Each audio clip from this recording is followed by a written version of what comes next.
La pluie torrentielle est tombée, transformant Hanoï en une image sombre avec des flaques inégales reflétant les néons pâles. Le vent épineux se glissa à travers les petites ruelles exiguës, transportant le froid à travers les os dans chacune des chemisiers. Au milieu de cette scène dure, une petite fille d'environ 9 ans, les cheveux noirs ébouriffés comme un nid de corbeau, serra la main en bouteille de sa mère. Ils sont sortis de la loge humide et minable, un endroit qui était l'abri temporaire de vos deux mères.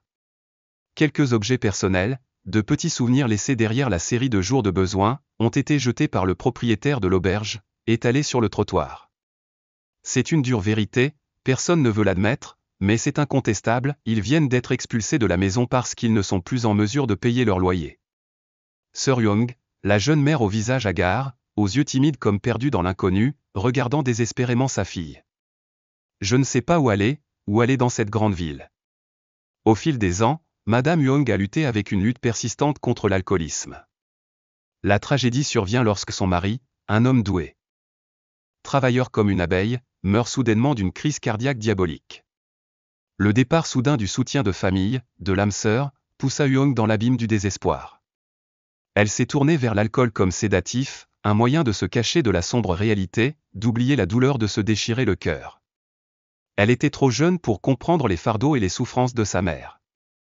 Mais je sens le changement, je sais que depuis ce soir, ma mère et moi n'aurons plus de toit couvrant la pluie, ombrageant le soleil.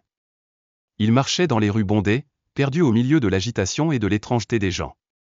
Hanoï, la nuit est brillante et splendide avec des milliers de lumières scintillantes, mais au cœur de cette ville florissante, Tao et maman ne sont que des ombres invisibles, cachées dans la foule, personne ne se soucie du sort de la pauvre mère et de son fils qui cherche désespérément un abri. Les premiers jours de vie aérée dans les rues ont été les plus difficiles pour Tao. Ta mère et moi avons dû chercher un endroit pour dormir sous les minuscules porches, tremblant à cause du froid, la peau a coupé la chair et la faim vorace. Peu importe à quel point la vie est misérable, Tao conserve la flamme de l'optimisme dans ses yeux brillants. Qu'il s'agisse simplement de ramasser une fleur fanée tombant du bord de la route ou d'obtenir un morceau de pain sec d'un gentil étranger, je trouve toujours de la joie et du réconfort dans les petites choses. Au milieu de vies malheureuses, de sans-abri luttant pour survivre, il trouve un peu de chaleur. Madame Good, une vieille femme au visage austère ridé mais au cœur plein de gentillesse, vit sur le trottoir depuis de nombreuses années. Elle a tendu les bras pour accepter ses deux mères comme des êtres chers, partageant des expériences vitales et lui apprenant que peu importe à quel point la vie est dure et injuste, les gens doivent toujours préserver l'honnêteté et la gentillesse. Dans cette rue, nous sommes une famille, disait Madame Good d'une voix rauque et chaleureuse. Mais la mère de Tao n'a pas facilement surmonté la douleur et la perte. L'alcoolisme diabolique continue de la hanter et l'entraîne dans les profondeurs de la ruine. Son corps devient de plus en plus émacié, pâle, les yeux enfoncés. La peau pâle. Tao trouvait sa mère affaiblie chaque jour, comme une lumière grimpant devant le vent, mais je ne savais pas quoi faire pour l'aider à surmonter cette période difficile. Une nuit, Hanoï devint soudainement froide, le froid pénétra les os comme des lames tranchantes taillées dans la chair. Madame Young était allongée tremblante sur le trottoir, son souffle faiblissait. Tao serra sa main fine, des larmes chaudes roulèrent sur ses joues alors qu'elle réalisait que sa mère était sur le point de quitter ce monde pour toujours. Et puis, au milieu de la nuit tranquille, Young a rendu son dernier souffle, la laissant seule au monde. Il ne pleure pas, il ne crie pas de douleur. J'ai juste serré silencieusement la main froide de ma mère, les larmes continuaient de couler tranquillement, trempées dans le vieux corsage effiloché. Madame Lan et les sans-abri autour d'elle l'aident à enterrer sa mère avec tout ce qu'ils peuvent, créant une tombe simple, avec seulement une petite pierre gravant le nom de Madame Young comme signe. Dans ce moment de chagrin, Tao a secrètement promis à son cœur qu'il vivrait bien, qu'il serait fort et résilient pour ne pas plaire à sa mère, afin qu'elle puisse se reposer dans 9 ruisseaux. Après la mort de sa mère, Tao est officiellement devenue une véritable enfant errante, sans personne à côté d'elle, sans endroit où aller, elle s'est retrouvée seule dans les rues vastes et froides de Hanoï, confrontée aux durs défis de la vie. La première nuit sans mère, Tao haussa les épaules sous l'auvent d'une épicerie qui était fermée silencieusement. Le vent froid sifflait à travers chaque fente de porte, se glissait dans le manteau fragile que je portais, me faisant trembler et m'agripper. La faim vorace fait scintiller le sommeil, l'agitation. Mais la solitude, le vide dans l'âme est la chose la plus effrayante. Madame Lan, la gentille vieille femme qui a aidé sa mère et ses enfants auparavant, essaie toujours de prendre soin d'elle en son pouvoir. Elle m'a apporté une vieille couverture usée, l'a doucement posée sur moi, réconfortante, allez, mon fils, n'abandonne pas. La vie est dure, mais il faut être fort, il faut être fort. Le lendemain matin, Tao se réveilla à l'aube, dissipant la nuit noire. Les vendeurs de rue ont commencé à faire leurs valises, se préparant pour une nouvelle journée. Le rire est mélangé au bruit des voitures bruyantes créant un son mixte caractéristique de Hanoï. Je sais que je dois trouver un moyen de survivre, de faire face aux difficultés à venir par moi-même. Mais que peut faire un bébé de 9 ans, sans parents, sans argent entre les mains, pour survivre au milieu de cette vie?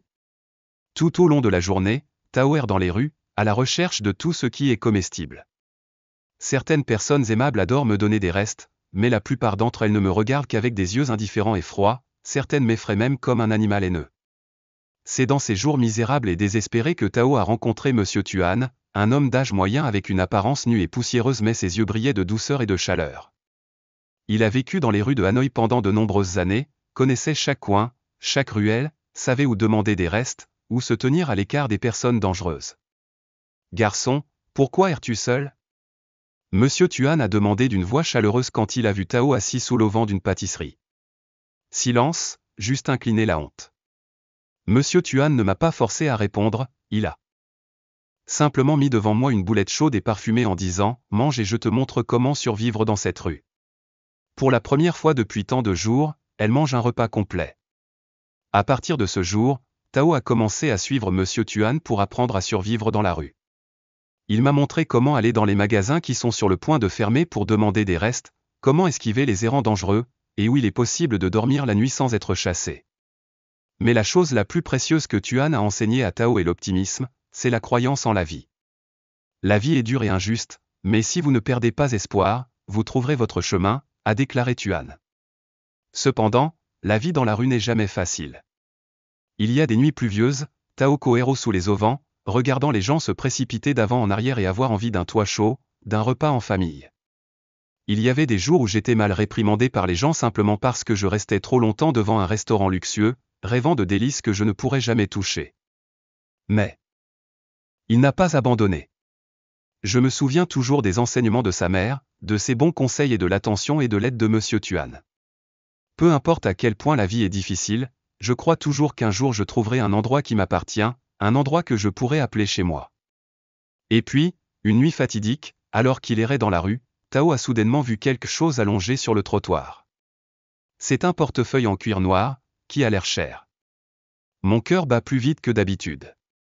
Dieu aura-t-il enfin pitié de moi? Est-ce une opportunité pour moi d'échapper à cette pauvreté et à cette souffrance? Mais ensuite, ces enseignements ont guéri dans mon esprit. Il prit son portefeuille et regarda autour de lui à la recherche du propriétaire. Je savais que si quelqu'un laissait tomber cette chose, il serait très nerveux et effrayé. Quelques minutes plus tard, un homme luxueux est sorti du restaurant de l'autre côté de la rue. Il avait une grande silhouette, des cheveux gris, mais son visage était sévère et dégageait de la puissance. L'homme ne s'attendait probablement jamais à ce que sa vie soit sur le point de changer. Simplement parce qu'une fille errante a ramassé son portefeuille. Debout là, tenant le portefeuille, regardant l'homme à la recherche de quelque chose. Son regard parcourut les environs du luxueux restaurant, marchant à la hâte comme s'il avait peur de perdre quelque chose d'extrêmement important. Tao avala la salive de camp, dans sa tête il y avait une voix chuchotant, « Gardez juste l'argent dedans, vous pouvez acheter un bon repas, vous pouvez même louer une petite chambre d'embarquement pour dormir la nuit. » Mais ensuite, je me suis souvenu de ce qu'une bonne grand-mère enseignait, « L'honnêteté vous mènera plus loin que tout au monde. » La décision a été prise. Il serra le portefeuille dans sa main et courut rapidement vers l'homme. « Oncle ?» J'ai appelé, la voix était un peu hésitante. L'homme sursauta en arrière, ses yeux perçants quand il vit une petite fille, des vêtements en lambeaux debout devant lui. « Qu'est-ce qui ne va pas ?» demanda-t-il d'une voix épaisse. Il prit une profonde inspiration et leva son portefeuille en tremblant. « As-tu laissé tomber ça ?» L'homme regarda le portefeuille puis la fille, la suspicion fugace dans ses yeux. Mais quand il a pris le portefeuille, a ouvert le chèque et a vu tout l'argent, les papiers importants sont restés intacts, ses yeux se sont arrondis d'étonnement. « Je l'ai ramassé juste là sur le trottoir, dit Tao petit, sa voix rationnelle. Un long silence. Les gens autour de lui ne semblent pas se soucier beaucoup des choses, mais pour l'homme, ce moment est vraiment spécial et significatif. « Pourquoi ne le gardes-tu pas ?» demanda dit-il en regardant dans les yeux. Il baissa la tête et dit, parce que ce n'est pas à toi, je ne veux pas prendre quelque chose qui ne m'appartient pas. Un rare sourire s'épanouit sur le visage sévère de l'homme. Il se baissa pour la regarder de plus près, comme s'il essayait de voir à travers son âme. Quel est ton nom? Il a demandé. Eh bien, je m'appelle Tao, répondis-je. Où habites-tu? Cette question m'a fait taire. Un vent froid soufflait à travers, j'ai inconsciemment serré mes bras contre moi. J'étais gêné, je le suis. Je ne suis pas à la maison. Les yeux de l'homme devinrent soudain doux et sympathiques. Il a rencontré et est entré en contact avec tant de gens dans sa vie, des riches puissants aux ambitieux et rusés. Mais il a rarement vu un enfant sans abri obtenir une telle honnêteté et gentillesse. L'homme a regardé autour de lui comme s'il pensait à quelque chose et a hoché la tête. Vous avez fait du très bon travail, et je pense que je devrais vous remercier dignement. Tu as dîné? Mes yeux étaient tellement secoués que je ne pouvais que secouer la tête. Cette offre soudaine a été une surprise. Alors, dit fermement la voix de l'homme, viens avec moi. Il était si définitif qu'il ne m'a pas donné la chance de refuser, des mots comme une commande douce. Dans un moment d'hésitation, Draft sentit son estomac à l'étroit. La faim est vorace comme ronger les intestins du foie, submergeant tous les doutes. Je peux pas vraiment refuser. La grosse main de l'homme qui m'a attrapé la main m'a conduit dans un monde dont Tao n'avait jamais rêvé, un restaurant luxueux. Le lustre en cristal scintillait, éternuant des ensembles de tables et de chaises en bois brillantes comme des miroirs. Le doux rire des convives élégants résonne dans l'espace. Je me sens si petit, perdu au milieu de ce luxe. L'arôme charmant de la nourriture a rendu mon ventre affamé encore plus serré. Un serveur aperçoit ses sourcils en voyant la fille sans abri entrer avec l'homme puissant. Mais ses yeux fermes et perçants éteignirent toute intention d'enquête. Ils ont juste osé baisser la tête, se sont précipités pour conduire deux personnes à une table à côté de la fenêtre. Asseyez-vous sur la chaise et regardez autour de vous maladroitement. L'homme a commandé un repas copieux, des entrées au plat principal, ainsi qu'un dessert attrayant. Lorsque les plats sont disposés devant lui, le courant d'air retient presque son souffle. Je n'ai jamais vu un repas aussi beau et délicieux. Le goût s'est répandu, stimulant tous les sens, me donnant juste envie de m'y enterrer. Allez, dit l'homme, sa voix aussi chaude que le soleil. Il hocha la tête doucement, tremblant avec un couteau et une fourchette. Au début, j'ai essayé de manger lentement, en gardant mon esprit. Mais la faim est comme un animal sauvage longtemps en captivité, attendant juste d'exploser. Bientôt, tous les rituels ont été abandonnés. Je mange, je ne remarque plus les environs. L'homme était juste assis là tranquillement, ses yeux me regardaient avec un intérêt étrange, sans jugement, sans discrimination. Après que Tao eut soulagé une partie de sa faim, il posa son couteau et sa fourchette, souriant gentiment. Je m'appelle Lang, dit-il, la voix chaude. Je suis avocat. Il leva la tête, les yeux grands ouverts de surprise. Avocat? Ce monsieur est avocat? En riant, le sourire adoucit la sévérité du visage. J'ai fait quelque chose de très précieux, monsieur CHAN. Tout le monde dans votre situation ne choisit pas de retourner un tel portefeuille. Inclinez la tête, rougissez. Je ne sais pas quoi dire, je me sens juste gêné et confus. Après ce repas, où vas-tu? Demanda Kang, sa voix doucement mais contenait une profonde anxiété. La question est comme un couteau tranchant tailladé dans le cœur. Je n'ai pas de réponse. Ma vie, jusqu'à présent, n'était qu'une longue journée dans la rue. Aucun but, aucun espoir, seulement la solitude et la faim. Voyant la maladresse dans mes yeux, la lumière fut silencieuse pendant un moment. Son regard est devenu sérieux, mais a conservé chaleur et sincérité. Si tu veux, dit-il lentement, tu peux rentrer chez toi. Stupéfait, comme s'il avait entendu quelque chose d'inimaginable. Rentrer chez lui? Cette pensée est trop tirée par les cheveux, trop belle pour être vraie. Tu n'as pas à décider. Tout de suite, continua Kang, sa voix douce. Mais je ne peux laisser un enfant comme toi vivre éternellement. Tu es une gentille fille, et je pense que tu mérites une meilleure chance. La parole de la lumière résonne dans l'esprit comme un rêve. Une maison, un endroit pour revenir. Peux-tu lui faire confiance? La réponse est encore un gros point d'interrogation. Mais une chose dont je suis sûr pour la première fois depuis combien de temps, je sens une minuscule lueur d'espoir se glisser dans mon cœur, comme une pousse fragile essayant de tendre la main au soleil. Assis là, ses yeux s'écarquillèrent et regardèrent l'homme en face de lui. A-t-il vraiment proposé de te ramener à la maison? Cette pensée me fait peur et me trouble. Pendant des années, j'ai été habitué à n'avoir personne sur qui compter. Soudain, un étranger a voulu m'aider, a même ouvert un mot pour me ramener à la maison, quelque chose dont je n'avais jamais osé rêver dans mes rêves les plus fous. Regardez-la avec patience, en attendant une réponse. Je sais que tu peux t'inquiéter, dit-il lentement, sa voix rassurante. Mais je ne suis pas une mauvaise personne. Je veux juste t'aider à avoir une vie meilleure. Regardant le dessus de la table, les petits doigts pressèrent inconsciemment la cuillère en argent. Mon esprit tournait, déchiré entre un espoir fragile et une peur inhérente. Est-ce la vérité, ou est-ce juste une belle illusion qui disparaîtra demain? Moi, combien de temps puis-je rester? J'ai demandé, avec une petite voix comme le vent qui passait, craignant que si je le disais plus fort, la question se briserait comme une bulle de savon. La lumière sourit doucement, le sourire fit fondre tous les doutes dans mon cœur. Aussi longtemps que tu veux. Cette réponse fait battre mon cœur plus vite, plus fort. Je ne sais toujours pas si c'est vraiment une opportunité, un tournant dans ma vie, ou juste un beau rêve avant que tout ne revienne à la dure réalité de la rue. Mais je sais que je n'ai pas le choix. Cette opportunité, aussi fragile soit-elle, vaut toujours la peine d'être saisie. Finalement, après un moment de lutte intérieure, il hocha légèrement la tête, un petit signe de tête mais contenait une grande détermination. Lang se leva, retira son portefeuille et le regarda, les yeux pleins d'affection. « Allons-y, dit-il doucement. Je vais te ramener à la maison. » La voiture de luxe glisse dans les rues animées de Hanoï. Il s'assit sur la banquette arrière, les yeux collés étroitement à l'extérieur de la porte vitrée, comme s'il avait peur que s'il clignait des yeux, tout disparaisse.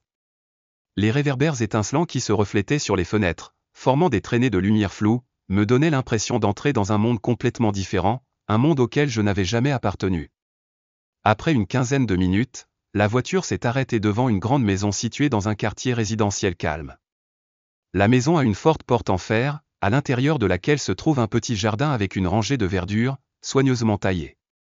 Un espace paisible et paisible, en contraste frappant avec le bruit et le chaos des rues. Drao sortit de la voiture, ses jambes tremblaient de nervosité et d'anxiété. J'ai pris une profonde inspiration, essayant de me calmer. Entrez, dit doucement Kang, poussant la porte de fer ouverte, comme s'il ouvrait une nouvelle porte sur ma vie. En entrant dans la maison, il se sentit dépassé. Tout est soigné et bien rangé, délicatement et décoré avec goût. La douce lumière dorée illumine le salon spacieux, créant une sensation de chaleur et de sécurité ou une sensation qui n'a pas été ressentie depuis longtemps. Kang le conduisit dans la cuisine, une pièce lumineuse et propre, dégageant un léger arôme d'épices. « Tu veux une tasse de lait chaud » demanda-t-il, la voix pleine d'inquiétude. Il hocha la tête, sans hésitation. Je n'ai jamais refusé de lait chaud. Il apaise non seulement la faim, mais vous procure également une sensation de chaleur et de confort. Il versa du lait dans un verre de porcelaine blanche et me le donna. Vous pouvez prendre une douche et bien dormir, a-t-il déclaré. Je reparlerai demain. Pour la première fois depuis plusieurs jours, Tao est debout sous l'eau chaude. Je ferme les yeux, laisse l'eau couler, lave toute la saleté, la sueur, la fatigue et même les peurs qui s'accrochent à moi. J'ai l'impression de renaître, comme si je pouvais enlever le lourd fardeau sur mes épaules. Une fois la douche terminée, changer les vêtements propres préparés par Optique. C'était un pyjama en soie doux et parfumé qui sentait le nouveau tissu. Je suis entré dans la chambre pour moi, la petite mais confortable chambre, simplement décorée mais entièrement équipée.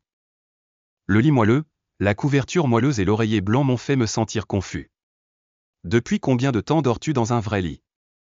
Allongez-vous sur le lit, tirez la couverture jusqu'à la poitrine, regardez le plafond, le cœur est rempli de pensées troublées. Est-ce un nouveau départ, un nouveau chapitre de ma vie? Avez-vous vraiment un endroit où vous sentir chez vous, une famille à aimer? Ces questions tournent autour de ma tête, il n'y a pas de réponse. Puis, la fatigue après de nombreux jours d'errance a gagné. Mes yeux se sont fermés et mon sommeil est venu pour la première fois depuis longtemps. Le lendemain matin, alors que le soleil chaud passait par la fenêtre, en me réveillant, j'ai ressenti une sensation étrange. Plus de bruit des rues. Il n'y a plus de sensation de froid et d'humidité du trottoir.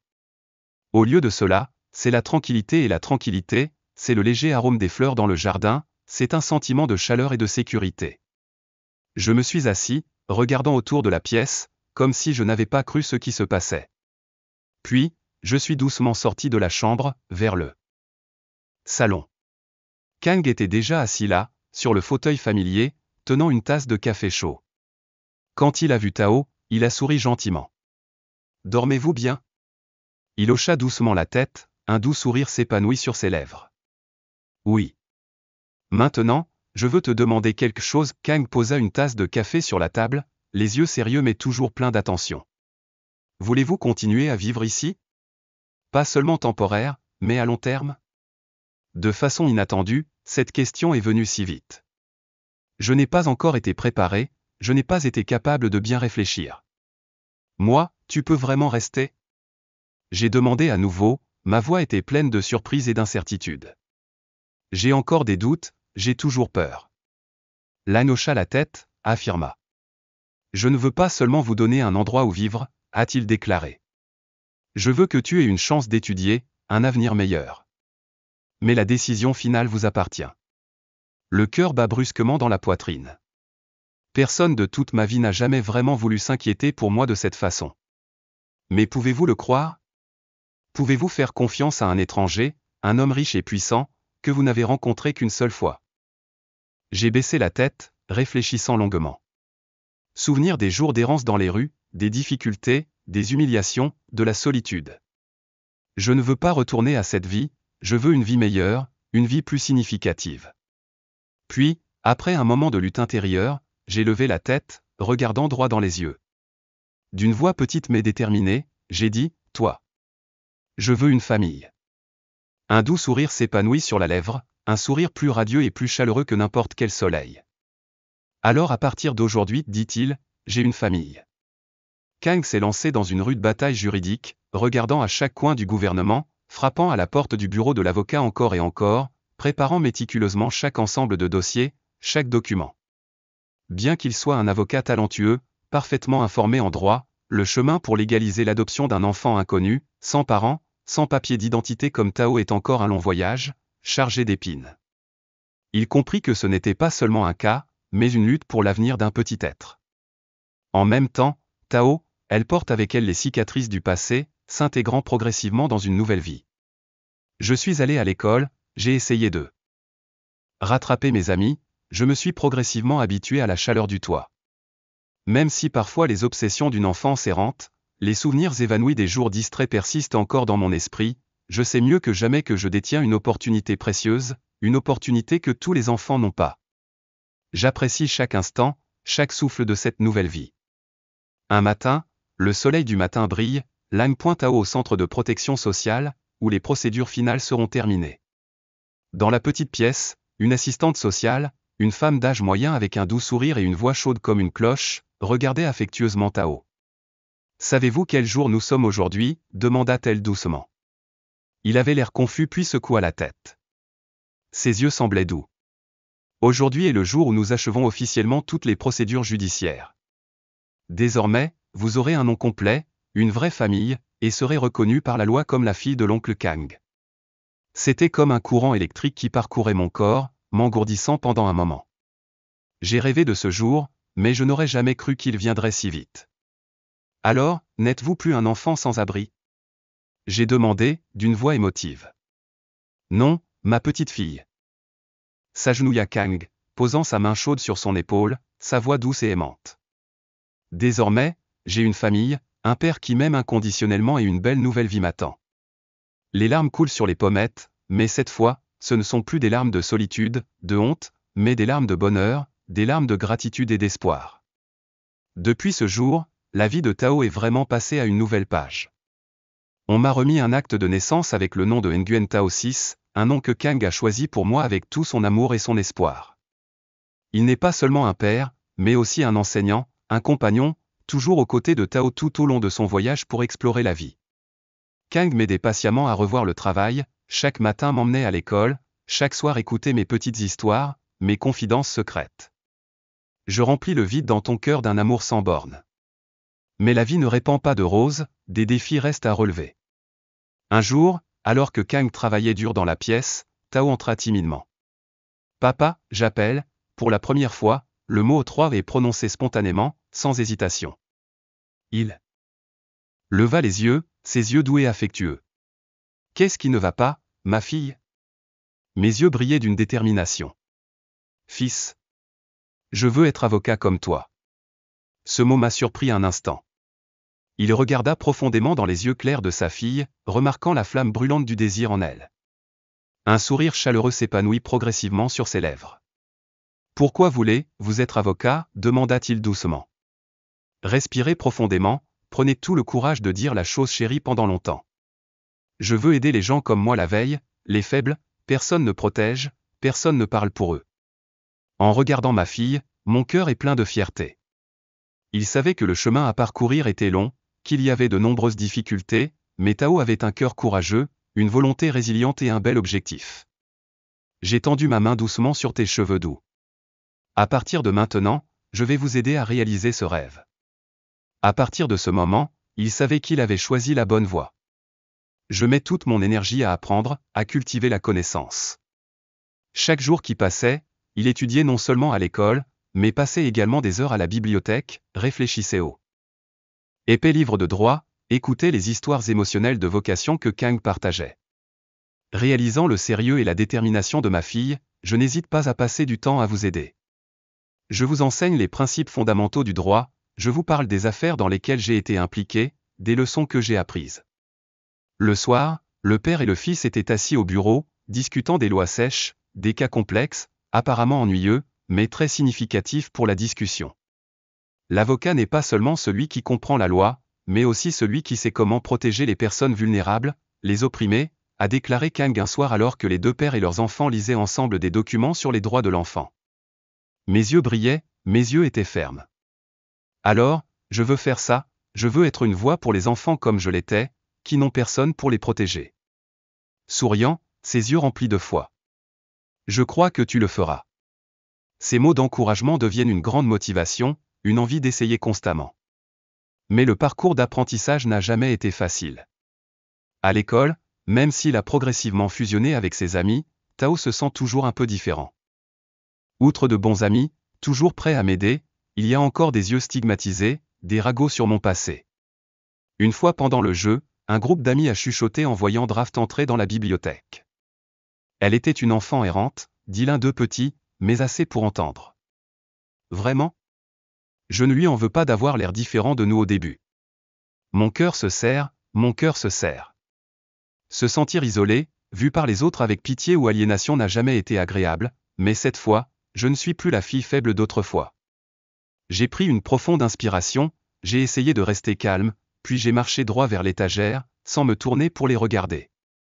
Peu importe ce que je dis, je ne laisse pas ces mots m'affecter.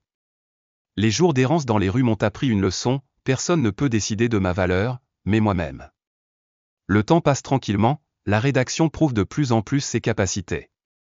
Il est non seulement un excellent élève, mais participe également activement aux activités sociales de l'école, aidant les élèves défavorisés. Chaque fois qu'elle voit sa fille grandir et devenir plus mature, elle se sent très fière. Je n'ai jamais regretté la décision d'adopter Tao, car non seulement vous apportez de la joie et du bonheur dans ma vie, mais vous me donnez également plus de motivation pour vivre et contribuer. Un jour, alors que Tao venait de rentrer de l'école, Kang m'attendait dans le salon. Sur la table se trouve une enveloppe blanche. Viens, mon enfant, il appela Tao à s'asseoir, son expression était un peu sévère, mais ses yeux se tournèrent vers un regard affectueux. Il regarda l'enveloppe devant lui, ne comprenant pas ce qui se passait. J'ai postulé pour une bourse d'études dans une prestigieuse faculté de droit, dit lentement Kang, la voix tremblant un peu. Mes yeux étaient surpris, ne croyant pas ce que je venais d'entendre. 3, tu le fais vraiment? J'ai bégayé pour demander. La lumière hocha la tête, souriant gentiment. Et ils ont accepté de me donner une bourse. Si vous êtes d'accord, vous aurez l'opportunité d'étudier dans le meilleur environnement, d'avoir accès aux connaissances les plus avancées pour réaliser votre rêve de devenir avocat. L'homme a été gelé par surprise. C'est l'opportunité dont j'ai toujours rêvé, la porte vers un avenir meilleur. Mais en même temps, une peur invisible? Un sentiment indescriptible d'insécurité se sont glissés dans mon cœur. Si tu vas à l'école dans un endroit éloigné, tu devras me quitter, non? J'ai dit doucement, ma voix s'est étouffée. Ses yeux sont pleins d'amour et de compréhension. Je serai toujours là, toujours à vous regarder et à vous soutenir, où que vous alliez. Mais je ne veux pas que tu abandonnes tes rêves juste par peur du changement, juste par peur de te quitter. Serrez vos mains, et essayez de supprimer les émotions qui surgissent dans votre cœur. J'ai longtemps baissé la tête, essayant de peser entre les rêves et les sentiments familiaux, entre les aspirations à s'élever et l'attachement. Finalement, j'ai levé la tête, j'ai regardé droit dans les yeux clairs, mes yeux étaient fermes et pleins de détermination. Fils, j'y vais. Je ne manquerai pas cette opportunité. Et c'est à ce moment-là qu'un nouveau chapitre de la vie de conscription a officiellement commencé, un chapitre prometteur mais aussi ardu. Le jour où Tao a quitté Hanoï pour poursuivre son rêve est un jour bleu clair, le soleil couvrait doucement les rues familières. Je me tenais devant le portail, sac à dos sur les épaules, plein d'empressement. Mais aussi inévitablement de nostalgie. La lumière se tenait à côté de lui, son visage calme, mais son regard brillait de fierté et d'espoir. N'oubliez pas de rester en bonne santé, d'étudier dur et surtout de ne jamais oublier qui vous êtes, d'où vous venez, a-t-il déclaré, la voix chaleureuse et aimante. Ses lèvres luttaient pour empêcher les larmes de sortir. J'ai étreint la lumière, senti la chaleur de lui, le Père m'a donné une nouvelle vie, une maison de famille et un avenir radieux. Je te le promets. Je n'oublierai jamais, murmura-t-il en étouffant sa voix. Puis j'ai tourné le dos et j'ai marché, emportant mon rêve vers un nouvel horizon, un horizon plein de défis mais aussi plein d'opportunités. La faculté de droit fréquentée par Tao est l'une des écoles les plus prestigieuses du pays. Ici, tout est professionnellement et bien organisé, du programme aux installations. L'environnement d'apprentissage ici est complètement différent de ce qu'il a vécu, de la façon dont il enseigne à la culture étudiante. Les premiers jours à l'école ont été un grand défi. Ses camarades de classe sont pour la plupart issus de familles conditionnelles, ils sont intelligents, confiants, actifs et ont de larges relations sociales. Et vous, une petite fille qui était autrefois une enfant sans abri, devez maintenant faire tous les efforts pour faire vos preuves parmi les plus élites. Les longues nuits au pupitre de l'école, les hautes piles de livres devant eux, les conférences pleines de terminologies spécialisées complexes ont tellement stressé mon esprit que j'ai souvent eu envie d'abandonner, de vouloir tout abandonner. Mais chaque fois que je me sens fatigué et déprimé, je me souviens de l'image optique, je me souviens de ces paroles d'encouragement et d'encouragement, je me souviens des jours d'errance dans les rues, je me souviens de la promesse faite à moi-même, je ne reviendrai plus jamais dans cette vie. Et donc je me suis motivé à continuer d'essayer, à surmonter toutes les difficultés pour réaliser mon rêve. Un jour, alors que Tao était assis dans la bibliothèque, un groupe d'étudiants s'est approché de moi. « Vous êtes un brouillon, n'est-ce pas ?» une fille aux cheveux courts et aux yeux perçants a demandé. Il leva les yeux vers eux, hochant la tête. Nous formons un groupe de soutien juridique gratuit pour les pauvres, qui n'ont pas accès aux services juridiques. Voulez-vous vous joindre à nous? Mon cœur bat fort, c'est exactement ce que j'ai toujours voulu faire, une opportunité pour moi d'aider les gens dans les mêmes circonstances difficiles qu'avant. Oui. J'adorerais me joindre. J'ai dit sans hésitation. Depuis lors, Tao s'est non seulement concentré sur l'apprentissage, mais a également participé activement à des projets de soutien communautaire. Avec les membres du groupe, il s'est rendu dans les quartiers pauvres, aidant les travailleurs pauvres, qui n'avaient pas les connaissances et l'expérience nécessaires pour protéger leurs droits légitimes. Des journées de conseils juridiques gratuits, de discussions sur le partage d'expériences de vie, qui me rappellent mon propre passé et me poussent à travailler plus dur pour aider ceux qui en ont besoin. Chaque fois que j'avais du temps libre, j'appelais Kang pour lui parler de ce que je faisais. « Papa, je pense que j'ai trouvé ma voie », ai-je dit au téléphone, la voix remplie de bonheur et de fierté. La lumière à l'autre bout de la ligne souriait, sa voix était chaleureuse et pleine de confiance. « Je sais que tu vas le faire. Je crois que tu deviendras un bon avocat et que tu seras utile à la société. » Et ainsi de suite, au fil du temps, Tao est non seulement devenu l'un des étudiants les plus élites de la faculté de droit, mais aussi admiré par de nombreux enseignants et amis pour son intelligence, son talent et sa gentillesse. Mais ensuite, un plus grand défi vous attend, un défi qui déterminera votre avenir. Après des années de travail acharné et d'efforts constants, Tao était sur le point de terminer son programme de premier cycle. Mais avant de pouvoir officiellement obtenir votre diplôme et détenir un baccalauréat en droit, vous devez réussir un stage stimulant dans un grand et prestigieux cabinet d'avocats. Ce n'est pas seulement un test de compétences, mais aussi une opportunité pour vous de faire vos preuves dans un environnement de travail professionnel. Le cabinet d'avocats dans lequel Tao est admis en stage est l'un des cabinets d'avocats les plus prestigieux du pays, qui rassemble les meilleurs avocats capables de changer le destin d'une personne avec seulement quelques arguments tranchants dans la salle d'audience. Le premier jour de son entrée au bureau, Tao a clairement senti la différence entre l'environnement d'apprentissage et l'environnement de travail réel.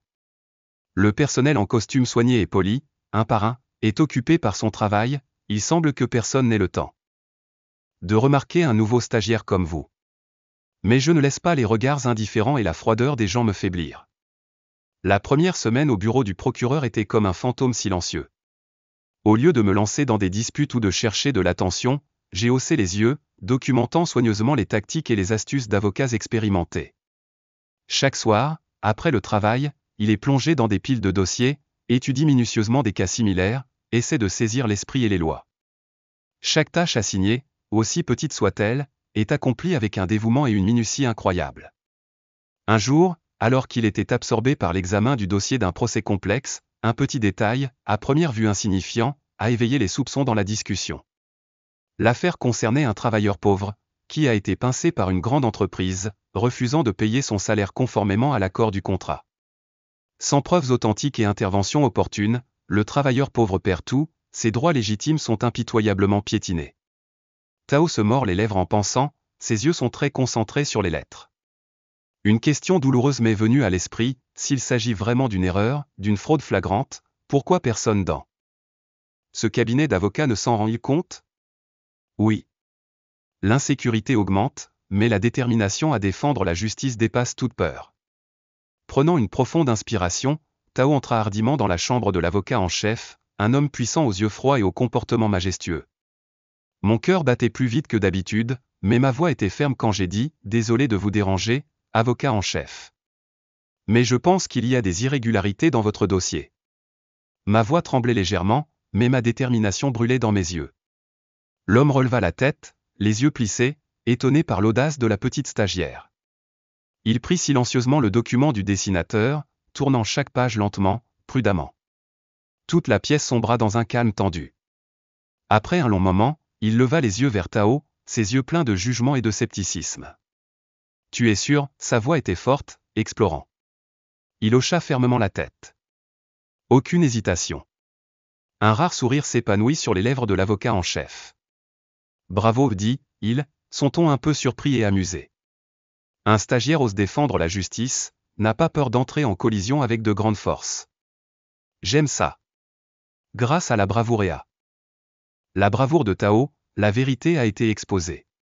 Le malheureux travailleur dans cette affaire a retrouvé justice, a reçu une compensation digne. La nouvelle de la grande action de Tao se répandit rapidement dans tout le bureau.